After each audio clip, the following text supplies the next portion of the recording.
পশ্চিমবঙ্গে বিধানসভা ভোট ইতিমধ্যে শান্তিপূর্ণভাবে শেষ হয়েছে।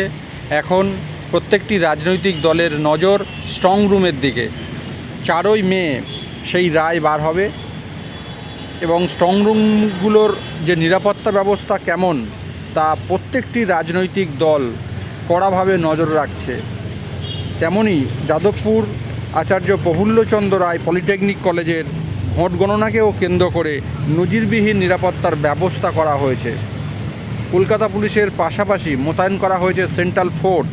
গোটা এলাকা কার্যত নিরাপত্তার চাদরে মুড়ে ফেলা হয়েছে। গণনা কেন্দ্রের সামনে করা হয়েছে একাধিক স্তরের ব্যারিকেড। রাস্তার মাঝ বরাবর বাঁশ ও টিন দিয়ে তৈরি করা হয়েছে উঁচু প্রাচীর, যাতে অনধিকার প্রবেশ আটকানো যায়। এই গণনা কেন্দ্রে ভাঙড়, সোনারপুর উত্তর, সোনারপুর দক্ষিণ, বারুইপুর পশ্চিম, বারুইপুর পূর্ব, জয়নগর, কুলতলি এই 7টি বিধানসভা কেন্দ্রের ভোট গণনা হবে। অন্যদিকে তৃণমূল কংগ্রেসের প্রার্থীদের পক্ষ থেকে ইতিমধ্যেই একাধিক অভিযোগ তোলা হচ্ছে।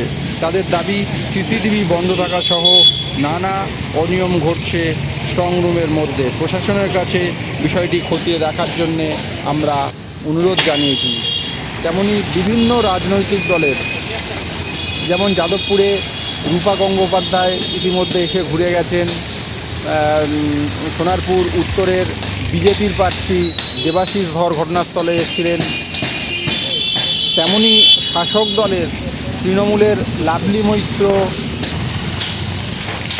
কুলতলি বিধানসভার গণেশ মণ্ডল যে তৃণমূলের ক্যান্ডিডেট, এবং জয়নগর বিধানসভার তৃণমূলের ক্যান্ডিডেট বিশ্বনাথ দাস ঘটনাস্থলে সারাক্ষণ আসছেন এবং তাদের কর্মীদেরকে ভিতরে রেখে দিয়েছেন।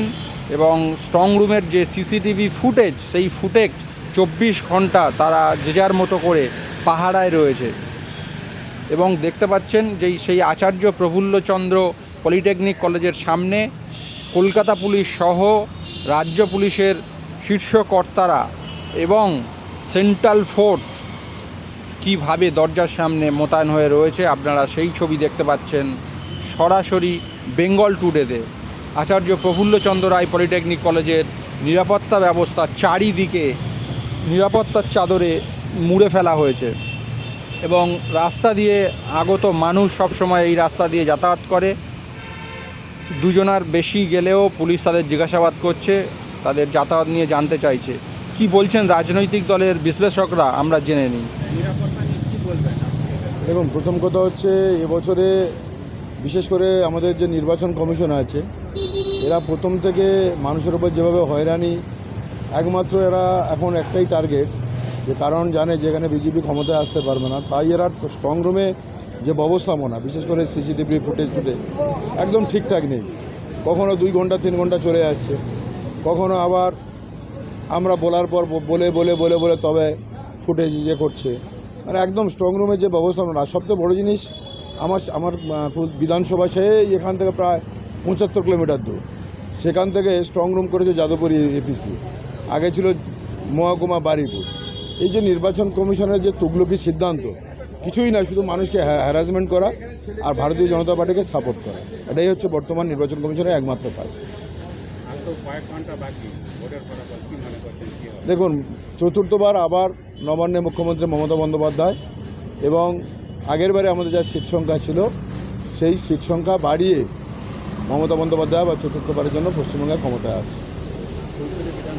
ফুলতলি বিধানসভা আমরা তো 100% নিশ্চিত। এত ফোর্স থাকছে, সেন্ট্রাল ফোর্স থাকছে, কী জন্য আপনাদের পাহারা দিতে? দেখুন, নির্বাচন কমিশন তার মানসিকতা যদি স্বচ্ছতা থাকতো, মানসিকতা যদি নিরপেক্ষতা থাকতো, তাহলে আমাদের এই পাহারা দিতে হতো না।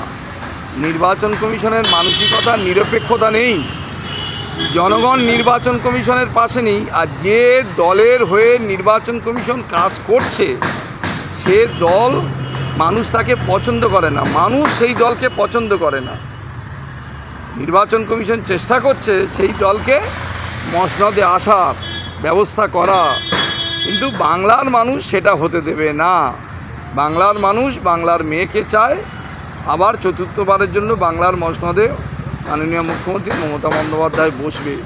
তাই আমরা এত লড়াই, এত সংগ্রাম, পরিশ্রম করে নভেম্বরের 4 তারিখ থেকে এসআইআরের কাজ, নাম বাদ দেওয়া যেখানে বাদ দিলে হয় বাদ দিয়েছে। তারপরেও আমাদের কর্মীরা, সমর্থকরা যেভাবে সিআরপিএফের দাপটে তারা সামনে দাঁড়িয়ে গণতান্ত্রিক পদ্ধতিতে ভোট করেছে, এটা বাংলার মানুষ দেখে নিয়েছে। ফলে সেই কারণে আমরা চাই আমাদের কর্মীরা সমাজ ধরে পরিশ্রম করে আসছে, আর কটা দিন তারা পরিশ্রম করার জন্য স্ট্রং রুমের কাছে তো যেতে পারে না, বাইরে সিসি ফুটেজের ব্যবস্থা করেছে, সেখানে তারা পাহারা দিচ্ছে। তার একটাই কারণ, এই নির্বাচন কমিশনকে তৃণমূল কংগ্রেসের কর্মীরা, সমর্থকরা কেউ বিশ্বাস করে না বলে আজকে মানুষের রায়টা যেখানে বন্দী হয়ে আছে, সেই বন্দী অবস্থায় যাতে কোনো অসৎ পথ অবলম্বন করতে না পারে, তার জন্য আমাদের কর্মীরা অতন্ত্র প্রহরীর মতো পাহারা দেওয়ার ব্যবস্থা করছে। এটা কি মুখ্যমন্ত্রী কোনো নির্দেশ আছে? অবশ্যই দলনেতা অভিষেক বন্দ্যোপাধ্যায়ের নির্দেশ, মাটি আঁকড়ে পড়ে থাকতে হবে, আমাদের নেত্রীর নির্দেশ। সেই নির্দেশে আমরা অক্ষরে অক্ষরে পালন করছি। মনে রাখবেন, তৃণমূল কংগ্রেসের কর্মী সমর্থকরা একটা ইস্পাতের মতো, যতই আঘাত করছে ততই আরও এরা স্ট্রং হচ্ছে, শক্তিশালী হচ্ছে। ফলে নির্বাচন কমিশন যাই করুক না কেন, বাংলার মানুষ বাংলার মেয়েকে চায়, বাংলার দাদাকে চায়। কি জন্য এখানে আসে? এখানে আমাদের স্ট্রং রুম হয়েছে, স্ট্রং রুম ভিজিট করতে আমরা এসেছি। ইভিএম মেশিন রয়েছে এখানে। আমাদের সবার এখন একটাই কাজ, মেশিন পাহারা দেওয়া, কারণ চারিদিকে যা চলছে আমরা দেখতে পাচ্ছি, তাতে আমাদের নেত্রী নির্দেশ দিয়েছেন এবং আমাদের প্রত্যেকের দায়িত্ব, কর্তব্য যে 4 তারিখ সকাল পর্যন্ত যতক্ষণ না কাউন্টিং শুরু হচ্ছে ততক্ষণ মেশিন পাহারা দেওয়া। আমরা সেটাই করছি। কোথাও কি মনে হচ্ছে যে পাহারা না দিলে কোনো বিপদ হওয়ার সম্ভাবনা রয়েছে? অবশ্যই, পাহারা না দিলে মানুষের রায়টা আমরা জানতে পারবো না, মানুষের রায়টা পরিবর্তন হয়ে যেতে পারে। যদি আমরা পাহারা না দিই, তাহলে আমাদের কাজ হলো এখন মেশিন পাহারা দেওয়া। মানুষের রায় তো শেষ কথা, মানুষের রায় পর্যন্ত অপেক্ষা করা, সেটা জানার পর্যন্ত, এটাই আমাদের কাজ এখন।